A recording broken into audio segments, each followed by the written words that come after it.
Hello, and welcome back to a special episode of Civics. We are going to be talking about international government organizations today, which are organizations that are created by a group of nations to provide a needed service or good for the world, not just a local country. Oftentimes, these organizations are founded at an international conference or a meeting of the United Nations or some other international organization where many nations come together realizing that there's an issue that needs to be solved and that there could be an international diplomatic solution to it. International organizations are definitely subjected to international law, and they must respect the sovereignty of individual nations unless given the authority to do otherwise.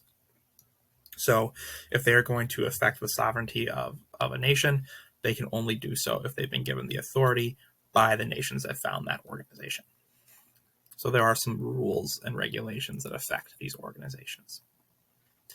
So what do these organizations do? Well, they're kind of broad. They can do lots of different things. For instance, they could aid nations in times of crisis. They could monitor and enforce an international law or regulation. They could loan money to governments in need. They could help educate and develop nations that are struggling to modernize. They could participate in sanctions imposed by the international community.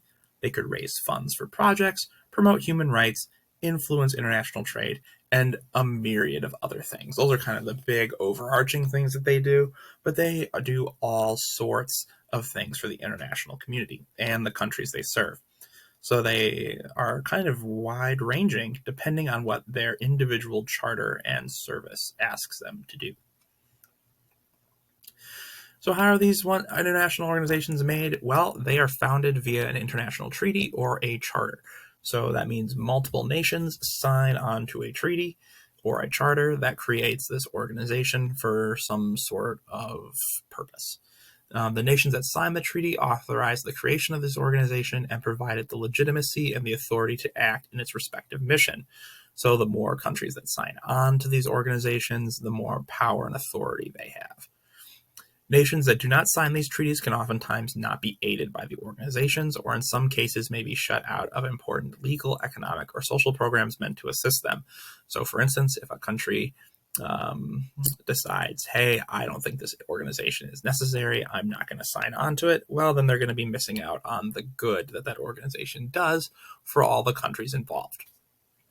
So generally, it's a good thing to accept and sign on to these organizations because then you get to reap the benefits of these organizations. So let's talk about these organizations a little bit more in depth. We're going to talk about a few of them and kind of what they do and what their deal is. So the first one we're going to talk about is the United Nations, which was established after World War II to help keep the peace and promote diplomatic solutions to problems. They have many missions, including, but not limited to, protecting human rights, humanitarian aid, sustainable development, and upholding international law. The UN has 193 member nations and 2 observer states that don't have voting power. That's because they don't have enough. They are states. They're just not official members. It's kind of a weird political thing. Although not a perfect institution, the UN has accomplished a lot in its 70 plus years of existence and often works in great ways for humanitarian aid and sustainable development. Those are the 2 things that they have succeeded in the most. Other areas, there are some issues there that make it harder for them to do that. The next one we're going to talk about is the World Trade Organization, which was formed in 1995 as a replacement for GATT, which is this major trade treaty. There's 164 members of the WTO, and the organization helps facilitate trade by eliminating tariffs and restrictions. So they work together with nations to make sure that we are not restricting trade as much. Obviously, some countries need to for different reasons, right? But they work to make sure that it's instituted in a fair way. The WTO also has a dispute resolution mechanism that allows it to enforce trade agreements and help resolve disputes between nations. So, for instance, if someone thinks they're being treated unfairly in a trade agreement, they can lobby the WTO, and then they can there is like a trial, and we can figure out who's at fault. Many studies show that since the WTO was founded, trade has been boosted and trade barriers have decreased substantially. However, there are other studies that show that these benefits have not been shared equally. So the richer nations are benefiting more from this than the poor ones are.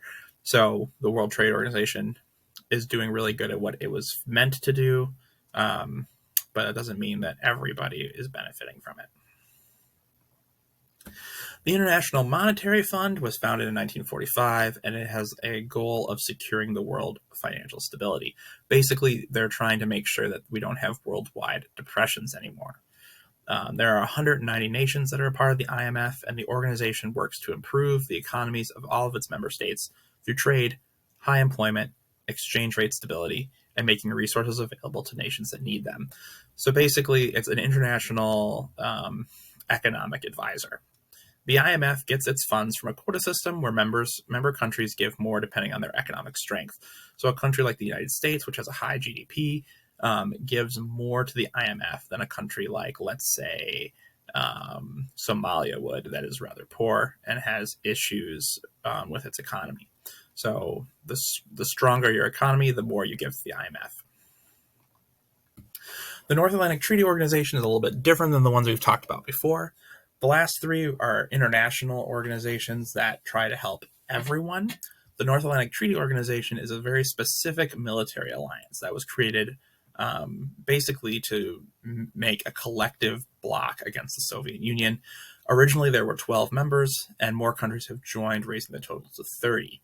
As of right now, NATO is actually in kind of a big sticky situation over Ukraine and Russia, which kind of goes back to its original purpose, right? A military alliance to create a collective bloc against the Soviet Union, in air quotes. Now we're just talking about Russia. Members of the alliance are obligated to come to any member's aid if they are attacked, and each nation sends troops to actively serve in NATO forces. NATO uses its military might as a deterrent to maintain peace, and accounts for 57% of the world's military spending. As you can see on the map here, that includes America, Canada, and then most Western European and now a lot of Eastern European states are part of NATO. The Organization of Petroleum Exporting Countries is another smaller international organization made up of less countries, and it's basically an economic cartel that consists of 13 member nations, and it was founded in 1960 to help control oil prices. OPEC members account for 44% of global oil production and almost 82% of the world's proven oil reserve, which means it basically can control global oil prices on its own. The goals of OPEC are to stabilize the petroleum markets and create a regular supply for consumers and ensure profits for the investors in the oil industry. They have, however, used their power over the oil business to punish countries that they think don't deserve their services. That happened in the 80s. The World Bank, kind of heading back towards a more global institution, is an international financial institution that provides grants and loans to governments of low and middle income nations for capital projects. Capital projects are developmental projects that require a high level of upfront costs. We're talking about energy projects, building dams, getting water to places that have less water, stuff like that. We're talking about projects that are going to help in the long run for these countries. The World Bank has two parts: the International Bank for Reconstruction, which is part of kind of like reconstruction after disasters, and then the International Developmental Association, which is more about developing nations to a higher standard of economic stability. The World Bank is striving to end global poverty and share boosted prosperity so that everybody can prosper in this world. So very noble goal. The World Health Organization is a special organization that was part of the United Nations, founded in 1948. And their goal is to just help people attain the highest level of health possible. And they do that with a lot of field offices around the world. They deal with pandemics, terrible diseases. They help get vaccines to people who need them. The WHO is all about that kind of stuff. Currently, the WHO is in the spotlight due to the COVID-19 pandemic, but they also work on other things like polio, the development of an Ebola vaccine, and eradicating AIDS. So there's lots of different things that the World Health Organization works on, and they coordinate with countries all around the world to help deal with those things. UNESCO is another organization that's part of the UN, and it is the educational, scientific, and cultural organization, and it aims at promoting world peace through cooperation in the arts, science, and education. The organization promotes cultural dialogue between nations and preserves world history. So if you ever heard of a UNESCO World Heritage Site, basically they secure these areas and make sure that they stay safe and are kept at peak as well as they can. But they also do other things like educate people, promote the natural sciences, social and human scientists, culture, and communication. So they also work with museums and education programs and stuff like that. Interpol is the International Criminal Police Organization, and it was founded in 1923. Interpol helps facilitate worldwide police cooperation and crime control. So they deal with a lot of international crime. And they also support and train Crime Stoppers around the world. Their major focuses currently are terrorism, cybercrime, and organized crime. So they're focusing on these major issues that maybe an individual nation couldn't handle.